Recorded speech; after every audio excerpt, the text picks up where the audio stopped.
दोस्तों नमस्कार। KD study by राजा में आपका स्वागत है। आज हम टॉपिक या लेक्चर देखेंगे कि आखिर ये G4, G6, G5, G7, G8, G10 या G20 या D10 आखिर ये क्या होता है। और विश्व में जिस तरह से हलचल मची हुई है, आपस में ग्रुपबाजी चल रही है, इसको देखकर हम एक आसान भाषा में इसको हम समझने की कोशिश करेंगे। दोस्तों एक्चुअली जब सेकेंड वर्ल्ड वार हुआ था तो उस समय पर दुनिया सेकेंड वर्ल्ड वार के दौरान मित्र राष्ट्र और ध्रुवीय राष्ट्र के रूप में दुनिया डिवाइड हुई थी। लेकिन जब सेकेंड वर्ल्ड वार समाप्त हुआ तो सेकेंड वर्ल्ड वार की समाप्ति के बाद एक नया वॉर, जिसको हम कोल्ड वॉर बोलते हैं, कोल्ड वार शुरू हुआ। उस कोल्ड वार के दौरान फिर से दुनिया दो हिस्सों में डिवाइड हुई, जिसको हम यूएसएसआर ग्रुप और यूएसए ग्रुप के रूप में जानते हैं। यह एक्चुअली कोई वॉर नहीं था, लेकिन एक वेपन्स कंपटीशन था, हथियारों की होड़ थी। इस वार में क्या हुआ कि तीसरे वर्ल्ड वार की भी संकल्पना या तीसरे वर्ल्ड वार की भी पृष्ठभूमि इस कोल्ड वार से शुरू होने लगी।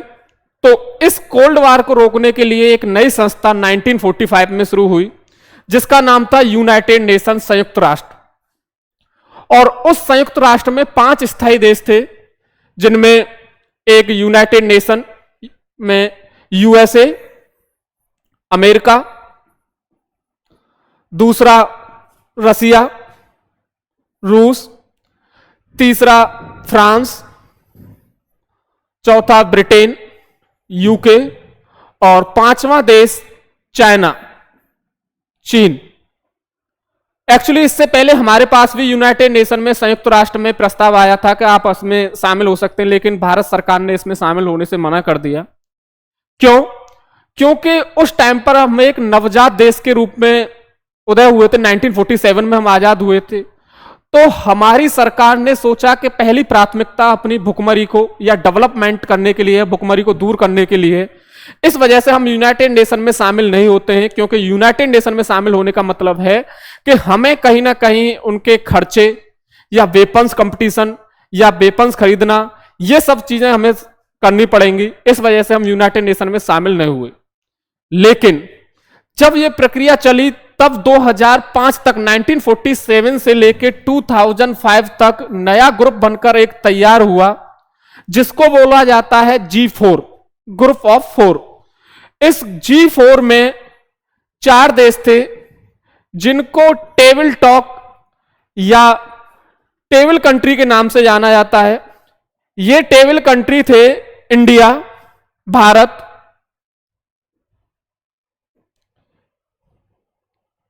इंडिया, दूसरा देश जापान और तीसरा देश ब्राजील और चौथा देश जर्मनी। इन देशों को G4 देश के नाम से जाना जाता है। ये G4 एक्चुअली यूनाइटेड नेशन में स्थायी सदस्यता के लिए बनाया गया था। और आप जानते हो कि इन्हीं के जस्ट पड़ोसी देश, जैसे कि समाज में यह धारणा प्रचलित है कि पड़ोसी हमेशा खुश नहीं रहते, तो इन्हीं को रोकने के लिए एक कॉफी क्लब बनाया गया, जिनमें इंडिया का पड़ोसी पाकिस्तान या चाइना, जापान का पड़ोसी चाइना और ब्राजील का पड़ोसी अर्जेंटीना और जर्मनी के पड़ोसी फ्रांस या ब्रिटेन, इन्होंने इनको रोकने के लिए यूनाइटेड नेशन की सदस्यता दिलाने के लिए इनको मना किया या रोकने की कोशिश करी कि ये आखिर इसमें शामिल नहीं हो। तो G4 क्या है दोस्तों? G4 है 4 देशों का समूह, जिसमें जापान, इंडिया, जर्मनी और ब्राजील है। ये था G4। लेकिन जब सेकेंड वर्ल्ड वार समाप्त हुआ तो उसके बाद दुनिया को एक भयावह रूप देखने को मिला, और उसमें विश्व की कई अर्थव्यवस्थाएं समाप्त हुई और या अर्थव्यवस्थाओं को धक्का लगा। इस अर्थव्यवस्था को सुधारने के लिए एक संस्था बनाई गई, IMF व वर्ल्ड बैंक, जिनको ट्विन सिस्टर या जुड़वा बहनों के नाम से जाना जाता है। और उस आईएमएफ या वर्ल्ड बैंक के बाद एक नया ग्रुप बनाया गया जिसको G6। इस ग्रुप की स्थापना 1976 में यह ग्रुप बनाया गया जिसको हम G6 के नाम से जानते हैं। एक्चुअली इनको याद करने का या फिर ये डेवलपमेंट के रूप में अग्रसित होने के लिए ये देश सबसे ज्यादा डेवलप कंट्री बोले जाते हैं। इन देशों में शामिल थे G6 में USA, Britain, France, USA, Britain, France, Germany और इटली। ये था G6।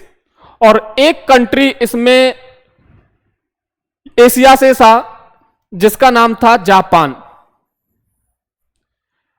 G6 क्या था कि 6 कंट्रियों का समूह था। ये बहुत ज्यादा डेवलप थे।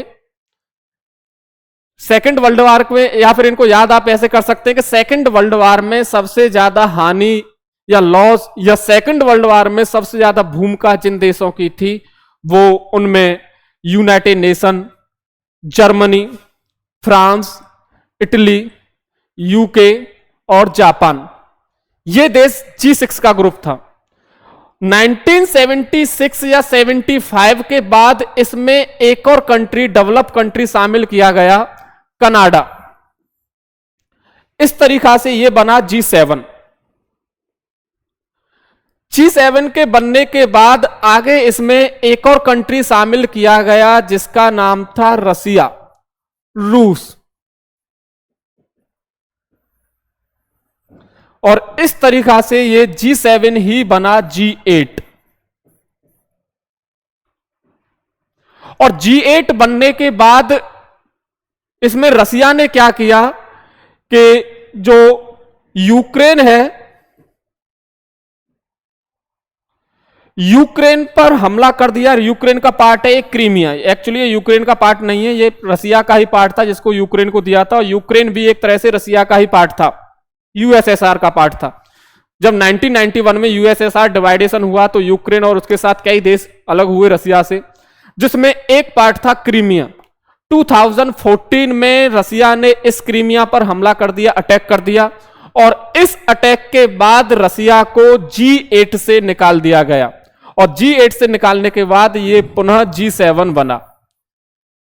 ठीक, यानी कि पहले था ये G6, ये बना बाद में कनाडा के शामिल होने के बाद G7। G6 था 1976 या 75 में, और G7 बाद में बना G8 रसिया के शामिल होने के बाद। और रसिया को 2014 में क्रीमिया पर हमला करने के बाद इससे हटा दिया गया। और हटाने के बाद ये पुनः G7 बन गया। लेकिन आगे जब अमेरिका में सत्ता परिवर्तन हुआ और सत्ता परिवर्तन के बाद जब डोनाल्ड ट्रंप की सरकार आई तो डोनाल्ड ट्रंप इस G7 में 4 देशों को और जोड़ना चाहते थे। और 4 देशों को जोड़कर वो इसको G11 बनाना चाहते थे।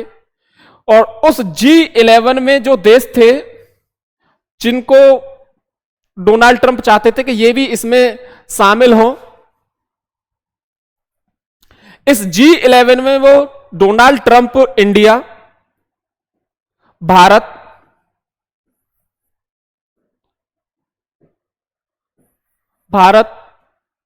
दक्षिण कोरिया, साउथ कोरिया और रूस व ऑस्ट्रेलिया को शामिल करना चाहते थे। भारत, दक्षिण कोरिया, रसिया और ऑस्ट्रेलिया को डोनाल्ड ट्रंप की सरकार इसमें शामिल करना चाहती थी और इसे बनाना चाहती थी G11, G7 को।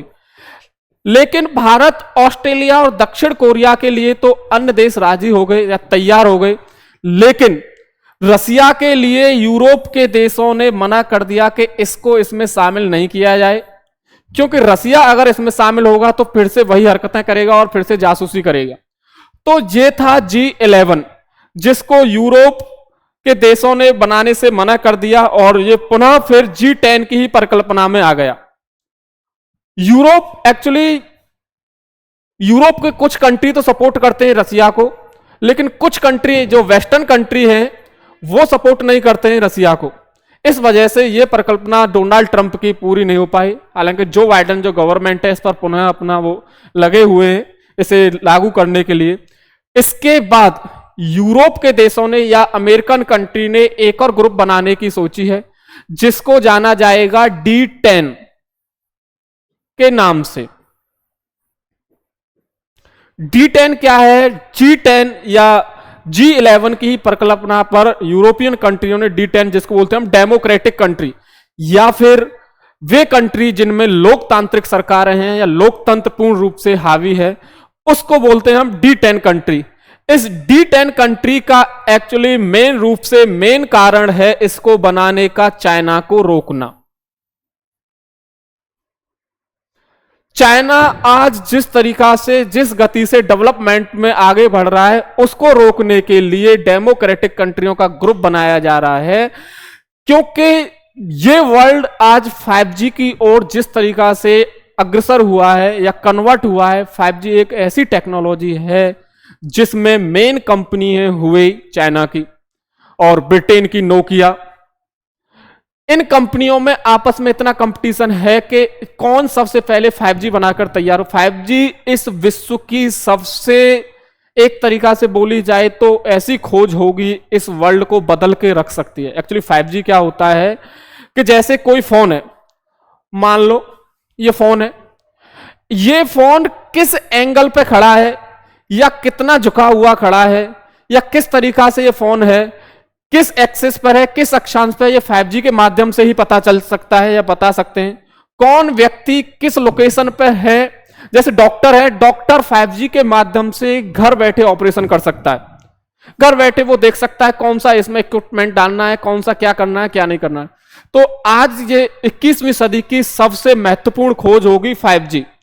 इस 5G कंपटीशन को जीतने के लिए कहीं ना कहीं इंडिया की इन डेमोक्रेटिक कंट्रियों को आवश्यकता है, क्योंकि विश्व का सबसे बड़ा लोकतांत्रिक देश या 140 करोड़ पॉपुलेशन वाला कंट्री है इंडिया।